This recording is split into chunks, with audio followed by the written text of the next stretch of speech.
Power grid corporation of India limited PGCI diploma trainee, एक ऐसी vacancy जिसके लिए डिप्लोमा के स्टूडेंट्स देश भर में, खास करके इलेक्ट्रिकल और सिविल के बच्चे, उसमें भी अगर मैं बात करूंगा इलेक्ट्रिकल बच्चों के लिए एक ड्रीम जॉब मानी जाती है। एक ऐसी जॉब जहां पर कहीं ना कहीं बच्चे हर एंगल से सेटिस्फाइड रहते हैं। देश का एक ऐसा पब्लिक सेक्टर जो कि सबसे बड़ा पब्लिक सेक्टर है इलेक्ट्रिकल के स्टूडेंट्स के लिए, जिसका नाम है power grid corporation of India limited, और इसके अंदर हाल ही में डिप्लोमा ट्रेनी की वैकेंसीज आई हुई हैं। आपको ये बात बताना चाहूंगा, कोई ऐसा बच्चा जो फर्स्ट टाइम ये वीडियो देख रहा है उसको ये बताना चाहूंगा, पहले पीजीसीआई जो है अपने अलग अलग जोन्स के लिए अलग अलग रिक्रूटमेंट निकालता था साल भर में, और ऐसे करके हर साल में कम से कम टोटल 9 जोन में से उसके 3, 4, 5 जोन के एग्जाम हुआ करते थे। लेकिन पिछले 3 साल में पावर ग्रिड ने ये सोचा कि क्यों भाई हम अलग अलग जोन में पेपर निकलवाते हैं, हम एक कॉमन पेपर रखेंगे और स्टूडेंट को बोलेंगे कि भाई आप जोन प्रेफर करिए कि आपको किस जोन से फॉर्म भरना है। और बच्चों का हमेशा से यही कहना होता है कि सर मुझे किस जोन से फॉर्म भरना चाहिए, किस में कितनी वैकेंसी आई हुई है, क्या करूंगा। तो देखिए इस वीडियो के अंदर एंड तक देखिएगा, मैं आपकी हर एक बातों को क्लियर करने की कोशिश करूंगा। इस बार पावर ग्रिड के ऊपर मैं क्या क्या चीजें आप लोगों को बताने वाला हूं, वो सारी बातें मैं इस वीडियो के अंदर पूरी तरीके से क्लियर करूंगा। वीडियो को एंड तक देखिए। देखिए सबसे पहले अगर मैं बात करता हूं डिप्लोमा ट्रेनी के बारे में, तो ये जॉब बहुत ही बेहतर है। दूसरी बात अगर मैं करता हूं तो टोटल हमारे पास कितने रीजन्स हैं, तो वो मैं आपको बता देता हूं। पहला रीजन होता है नॉर्दर्न रीजन 1, और इसके आगे लिखा हुआ है साफ साफ कि ये कौन सा हिस्सा होता है। Delhi, part of Uttar Pradesh, part of Haryana, part of Uttarakhand, part of Rajasthan. फिर इसका रिसेंटली एक और प्रोजेक्ट आया हुआ है इनका, राजस्थान प्रोजेक्ट, जिसकी पोस्टिंग राजस्थान में होती है, और ये जो आप देख रहे हो यहीं पर आपको एग्जैक्टली ये पोस्टिंग भी प्रोवाइड करेंगे। फिर आता है NR2 रीजन, जो कि Himachal, Punjab, part of Haryana, UK का होता है। फिर NR3 का रीजन है, उत्तराखंड का पार्ट है। किसी को लगता है मुझे बिहार या फिर झारखंड में जॉब करनी है तो वो ER1 भर सकता है, ER2 भर सकता है। नॉर्थ ईस्टर्न रीजन आप फिल कर सकते हो। इसके बाद उड़ीसा प्रोजेक्ट्स में आपको उड़ीसा ट्रांसमिशन का ही प्रोजेक्ट मिलने वाला है। सदर्न रीजन 1, सदर्न रीजन 2, और फिर आता है WR1, WR2, जहां पर महाराष्ट्र, छत्तीसगढ़, और WR2 में मेजॉरिटी महाराष्ट्र और मध्य प्रदेश का हिस्सा होता है। तो ये कुछ हमारे जोन्स हैं। तो टोटल हमारे पास 10 जोन्स अवेलेबल हैं। इन 10 जोन में से सबसे पहले तो आपको किसी एक ही जोन को फिल करना है। टोटल नंबर ऑफ वैकेंसी की मैं बात करता हूं तो टोटल नंबर ऑफ वैकेंसीज आपको पता ही है यहां पर कितनी अवेलेबल है, हर जोन की यहां पर मेंशन्ड है, और टोटल करीब करीब 600 से ज्यादा वैकेंसीज हैं इलेक्ट्रिकल के कैंडिडेट्स के लिए। बात आती है सर कौन से जोन से फॉर्म भरूं, तो बच्चा ये सोचता है मैं उस जोन से फॉर्म भरता हूं जिसमें वैकेंसी ज्यादा है। ये गलती बच्चों से हमेशा हो जाती है। मैं आपको एक सजेशन दूंगा, आप उस जोन से फॉर्म भरिए जिस जगह पे आप जॉब अच्छे से कर सकते हो। आपको लगता है कि आप उत्तर प्रदेश, उत्तराखंड के एरिया से बिलोंग करते हो, तो मैं आपको सजेस्ट करूंगा आप उधर के ही किसी जोन को भरिए। अगर आप बिलोंग करते हैं मध्य प्रदेश या फिर गोवा के या गुजरात के रीजन से, तो मैं आपको सजेस्ट करूंगा आप WR1 या WR2 का ही फॉर्म फिल करिए। हाँ, ऐसा हो सकता है कि आपको लगता है कि सर मैं तो पर्टिकुलर इस जगह से बिलोंग करता हूं लेकिन इस जगह वैकेंसी बहुत ही कम है। ऐसी सिचुएशन आप अपने नियरेस्ट जोन को भरिए। देखिए अल्टीमेटली मैं आपको एक ही चीज बोलूंगा, जॉब लगना तो फिर भी ठीक है, लेकिन जब जॉब करने जाते हैं उसके बाद की कंडीशन बहुत डिफरेंट होती हैं। बहुत बार ऐसा होता है कि बच्चे ऐसे जोन्स का फॉर्म भर देते हैं, जैसे लास्ट टाइम हमारे काफी सारे स्टूडेंट हैं जिन्होंने ईस्टर्न रीजन से फॉर्म भरा हुआ था, और आज की डेट में उन बच्चों को बड़ी समस्या आ रही है जॉब करने में, बिकॉज वो नॉर्थ ईस्टर्न रीजन में जाके जॉब नहीं कर पा रहे हैं। तो मेरा ये सजेशन है, इंपॉर्टेंट ये नहीं है कि यार मेरा सिलेक्शन होना, इंपॉर्टेंट ये है कि मेरे सिलेक्शन के बाद, मेरी जॉब के लगने के बाद मुझे वहां पर सक्सेसफुली जॉब भी करनी है, मुझे अपनी फैमिली को भी फीड करना है, मुझे अपनी फैमिली से भी मिलना है, और बहुत सारी चीजें ऐसी समस्याएं होती हैं जो शायद हम आज नहीं सोच पाते, हमें बाद में सोचना पड़ता है। तो मेरा आपसे यही रिक्वेस्ट होगा कि फॉर्म सबसे पहले वहीं का भरें जहां से आप बिलोंग करते हैं। कट ऑफ पर बहुत ज्यादा फर्क नहीं पड़ता है। आप बोलोगे सर जहां की वैकेंसी ज्यादा है वहां कट ऑफ कम जाएगा, तो उसके ऊपर मोहित सर आपके लिए एक वीडियो बनाएंगे, और लास्ट टाइम पे जाकर के आपको आने वाले 1-2 दिनों में मैं आपको बताऊंगा कि ये देखिए पिछले बार इस रीजन में इतनी ज्यादा वैकेंसी थी और इस रीजन में सबसे कम वैकेंसी, कट ऑफ आप कंपेयर कर लिए। कट ऑफ में किसी भी जोन में बहुत ज्यादा डिफरेंसेस नहीं देखने को मिलते हैं, बहुत माइनर डिफरेंसेस देखने को मिलते हैं जिनको आप आराम से नेगलेक्ट कर सकते हो ना। इसके बाद की अगर मैं बात करता हूं तो 600 से ज्यादा वैकेंसीज यहां पर इलेक्ट्रिकल की हैं इस बार, तो बेहतर तरीका है आपके लिए। एलिजिबिलिटी की बात करता हूं तो एलिजिबिलिटी के लिए इन्होंने साफ साफ बोल दिया है कि वही बच्चा एलिजिबल है जिसका डिप्लोमा कंप्लीट है।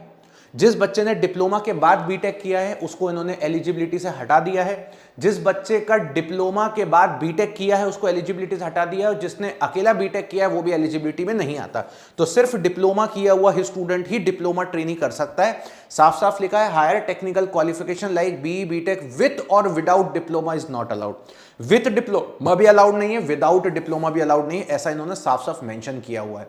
इसके बाद इन्होंने सिर्फ ये बोला है कि हमारे पास 3 साल का डिप्लोमा होना चाहिए और इसके अलावा हम कोई भी इंफॉर्मेशन के बारे में आपसे बातें नहीं करेंगे। अच्छा, अब इसके बाद इनका यह भी कहना है, जैसे मान लीजिए कोई ऐसा स्टूडेंट जिसका डिप्लोमा कंप्लीट हो गया है लेकिन उसकी बीटेक चल रही है, तो इन्होंने क्या करा बताता हूं। इन्होंने बोला at the time of application and at the time of joining candidate should not possess any BTech with और without diploma for the post of diploma trainee, post graduate degree और equivalent higher education qualification for the post of, मतलब कुल मिला के इन्होंने ये बोला है कि भैया कृपया करके हम आपसे रिक्वेस्ट करते हैं कि भैया आपका बीटेक नाम की कोई चीज आपके साथ नहीं होना चाहिए। अब देखो यार, यहां पर एक चीज ये होती है कि बहुत बार हमने देखा है पावर ग्रिड में बहुत सारे बच्चों का बीटेक चल रहा होता है और वो बच्चे सिलेक्ट भी हो जाते हैं डिप्लोमा ट्रेनिंग के अंदर, ठीक है, तो वो अपना बीटेक लीव कर देते हैं और इसको ज्वाइन कर लेते हैं, तो एक तरीके से उनका बीटेक वैनिश हो जाता है, उनका बीटेक किसी काम का नहीं होता है, क्योंकि जब तक आप बीटेक कंप्लीट नहीं करोगे बीटेक की कोई वैल्यू नहीं है, सिर्फ चल रहा होने से मतलब नहीं है। लेकिन इस बार इन्होंने एक चीज और मेंशन कर दी है, eight the time of application, मतलब भाई आपकी ज्वाइनिंग नहीं, आप जब फॉर्म भी भर रहे हो ना तब भी अगर आपका कैंडिडेट आप पजेस कर रहे हो, ठीक है, तो भी हम लोग अब आपको एलिजिबल नहीं करेंगे। अब ये एक अलग बात है कि ये बात इनको कैसे पता चलेगी कि कोई बच्चा बीटेक कर रहा है, it is not practically possible, लेकिन इन्होंने फिर भी इस चीज को क्लैरिफाई करने की कोशिश करी है कि भैया हम आपको एलिजिबल नहीं करेंगे। लास्ट टाइम तक ये लोग कर भी लेते थे थोड़ा बहुत, लेकिन इस बार ये साफ तरीके से पूरी तरीके से एग्रीड है, बीटेक का नाम आपकी जुबान पर नहीं होना चाहिए, ठीक है सर। अब आती है इसके बाद की कहानी। अगर हम बात करते हैं सैलरी स्ट्रक्चर, तो मुझे ऐसा लगता है जब तक आपकी ज्वाइनिंग आएगी 8th पे कमीशन आने वाला होगा, सैलरी स्ट्रक्चर आपका 1 लाख के ऊपर चला जाएगा, तो कोई बहुत ही अच्छी जॉब है। दूसरी बात, 27 साल आपकी एज लिमिट होनी चाहिए, 27 साल से ज्यादा की नहीं होनी चाहिए अगर आप अनरिजर्व कैटेगरी में है। ओबीसी में 30 चल जाएगा और SC ST में 32 चलेगा, EWS में भी 27 चलेगा। इसके अलावा अगर हम बात करते हैं एप्लीकेशन फीस की, तो 200-300 रुपए की आपकी एप्लीकेशन फीस है, यहां पर इन्होंने मेंशन किया हुआ है। और सबसे इंपॉर्टेंट बात आती है, सर ये सब तो ठीक है, अब चलते हैं सर प्रिपरेशन के ऊपर कि प्रिपरेशन कैसे करेंगे। तो देखो यार, आज तक इन्होंने कभी भी अपने एग्जाम पैटर्न में कोई बदलाव नहीं किया। ये हमेशा कंप्यूटर बेस्ड टेस्ट लेते हैं, ठीक है, डिप्लोमा ट्रेनिंग के लिए रिटन टेस्ट होता है और उस रिटन टेस्ट के बेसिस पे ही आपका सिलेक्शन होता है। इसके बाद आपको कुछ देने की जरूरत नहीं है, तो एक रिटन टेस्ट होता है। यहाँ पे रिटन टेस्ट का जो पैटर्न है वो हमेशा से वही रहा है, 170 क्वेश्चन ही आपको पेपर में पूछे जाएंगे।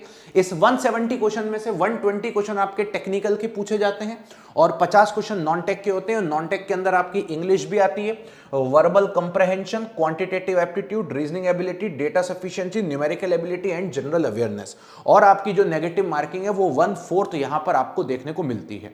तो ये सारी चीजें हैं। अब बच्चों के मन में एक ये डाउट आ सकता है, सर इलेक्ट्रिकल एंड इलेक्ट्रॉनिक्स वाले भर सकते हैं? हाँ भाई, अगर आप डिप्लोमा ट्रेनी इलेक्ट्रिकल से फॉर्म भर रहे हो, चाहे आपने इलेक्ट्रिकल में किया हो या इलेक्ट्रिकल इलेक्ट्रॉनिक्स में, आप कर सकते हैं।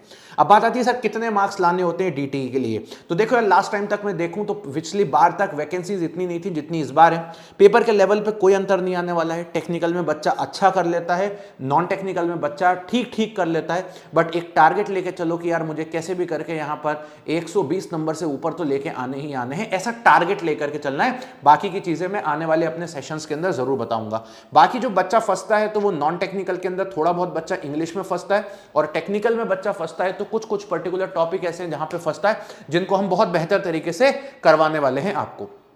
अब इसके बाद की अगर मैं बात करता हूं तो इनका ये कहना है कि डिप्लोमा ट्रेनिंग के लिए अगर हम बात करते हैं तो 1:5 वैकेंसीज में कॉल किया जाएगा आपको DV के लिए, और उसके बाद है तो फिर आप लोगों को बता दिया जाएगा कि भैया कैसा क्या मामला है, और उसके बाद की बाकी की चीजें कोई काम की नहीं है। एग्जामिनेशन सेंटर की मैं बात करता हूं तो देखो इन्होंने साफ साफ भर दिया है कि भैया आप जिस जोन से फॉर्म भरोगे आपको सेंटर भी वहीं मिलेगा।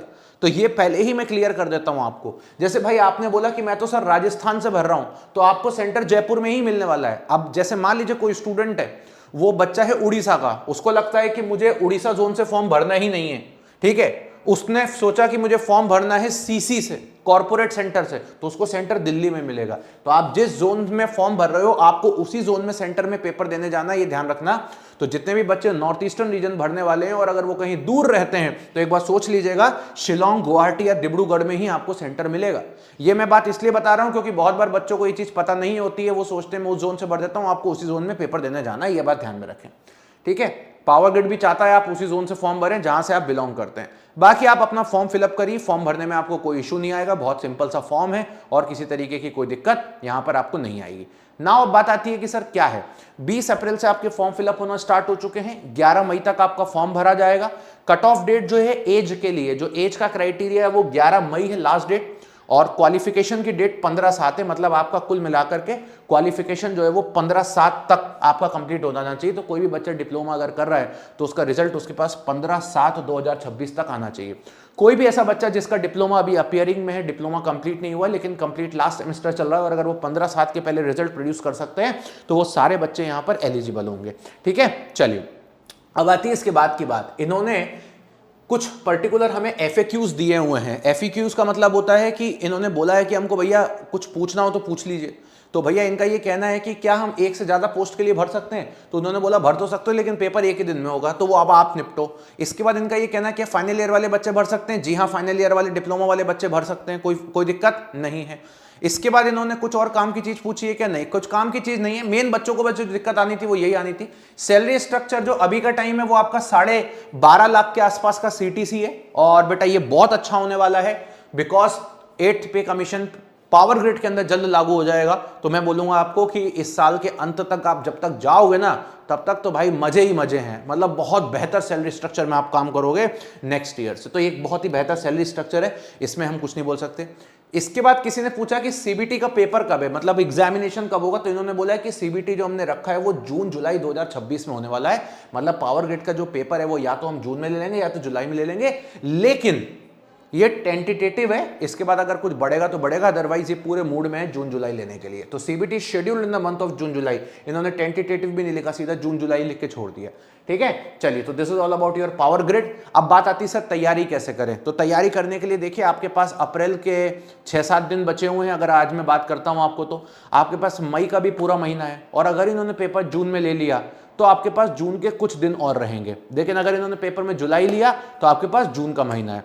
2 से ढाई महीने के अंदर अंदर मेरा आपसे सजेशन होगा कि आप बेहतर तरीके से अपने सारे टेक्निकल के सब्जेक्ट्स कंप्लीट करिए, आप अपना पूरा नॉन टेक करिए। और आप यहाँ पे देखोगे आपके लिए हमने इसी वीडियो के नीचे आप देखोगे पावर ग्रिड का बेहतरीन एक बैच लॉन्च कर दिया है पूरी तरीके से, सिविल ब्रांच के लिए भी और इलेक्ट्रिकल ब्रांच के लिए भी, जहां डेडिकेटेड आपकी हर एक चीज कंप्लीट होने वाली है। साथ ही साथ में आपका करंट अफेयर्स, रीजनिंग, एप्टीट्यूड और पूरा का पूरा इंग्लिश से लेकर के सारी चीजें नॉन टेक की आपकी यहां पर बेहतर तरीके से कंप्लीट होंगी। इस वीडियो के नीचे आपको डिस्क्रिप्शन में मिल जाएगा। तो हमने टेस्ट सीरीज ऑलरेडी लॉन्च कर दी है, आप देख सकते हो यहां पर, और इसकी प्राइस हमने अभी रखी है 6 महीने के लिए 2399। आप बोलोगे सर 6 महीने के लिए क्यों? क्योंकि सीधी सी बात है, ऐसा हमें लगता है 3 से 3.5 महीने में पेपर हो जाएगा मैक्स टू मैक्स। ये प्राइस भी आपकी कम हो जाएगी अगर आप टेक्स्ट बुक का यहाँ यूनिवर्सल कूपन कोड लगाते हो मोहित के, जैसे आप अप्लाई करोगे ये सिर्फ 2299 हो जाएगी। तो this is your power grid diploma trainee का प्राइस, ये आपके सामने अवेलेबल है। इसके अलावा मैं आपको अपना टेलीग्राम चैनल भी दूंगा जहां पर आप मुझसे डायरेक्टली बात कर सकते हो। साथ ही साथ में बेटा आपको एक चीज और बोलूंगा, क्या कि आप रेगुलर मेरी 4 बजे की यूट्यूब की क्लास देखिए, वो आप लोगों के लिए बहुत हेल्प करने वाली है PGCIL के लिए। नाउ ये मेरा टेलीग्राम चैनल है, इसको आप ज्वाइन कर लीजिएगा। ये टेलीग्राम चैनल है मोहित कासन्या सर टेक्स्ट बुक। तो मोहित कासन्या सर टेक्स्ट बुक मेरे पास ये टेलीग्राम चैनल, इसको आप ज्वाइन करेंगे ताकि क्लास की PDF, क्लास की लिंक, मैं सब कुछ आपको यहीं पर एक साथ मिलेगा बेहतर तरीके से। तो चलिए, so thank you so much, bye bye, take care and love you everybody.